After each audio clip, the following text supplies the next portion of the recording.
Everybody was caught off guard at this. Building shook. The ground, well, look at this. Man, just to go through that again. All the result of a record-setting earthquake, and we felt me here today.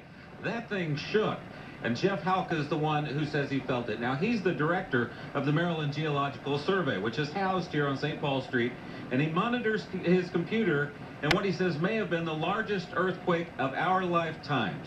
Now, Halka says for all of those small 1, 2, and 3 on the Richter scale things we've had in the 90s out of Howard County and elsewhere, he's never felt one. Today, he said, for about 10 seconds, it was sustained. It sounded like a truck, maybe somebody working on the AC thing when he finally figured out what was going on. He says the reason that people could feel this thing all the way up and down the East Coast, as opposed to in California, where they have plenty of larger earthquakes, but they don't extend so far as the seismic waves or people who feel them, because the rock formation underneath the soil here in Maryland and along the Pentagon were evacuated.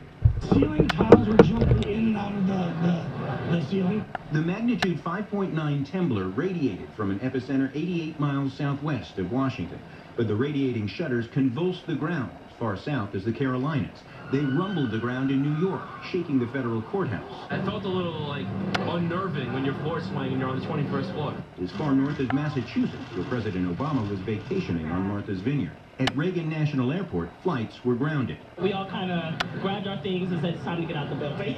The initial damage appeared minimal, despite the biggest quake on record here in the Mid-Atlantic. Experienced them the way we did this initial tremor earlier today, in that they might be so slight here, we wouldn't even feel them. Reporting live from St. Paul Street, Jeff Hager, ABC 2 News. All right, thanks a lot, Jeff. We can keep those aftershocks as long as a lot of us are concerned.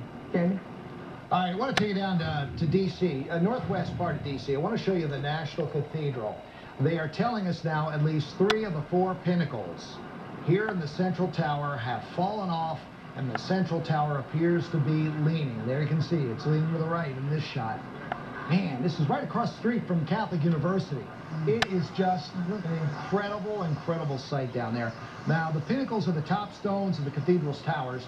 Richard Weinberg, director of communications for the cathedral, said the cathedral has been evacuated and the stone masons are now assessing the damage. The Washington National Cathedral is an Episcopal church landmark in the capital. Like the Gothic-like structure is among the tallest in the city, and it's historically been the site of funerals and memorials for presidents and statesmen.